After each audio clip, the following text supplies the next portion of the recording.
How to check signal strength on iPhone.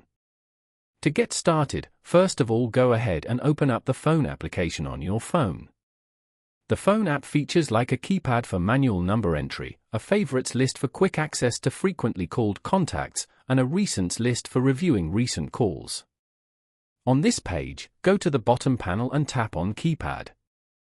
This is your iPhone keypad.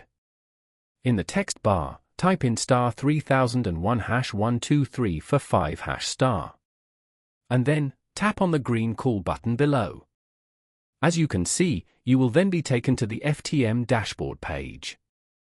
You can view the network and signal details over here, such as carrier name, capabilities, TAC, phone number, and more. You can also view the band number, bandwidth, cell ID, PCI, SINR1 and more. Following these steps, you can easily check signal strength on iPhone.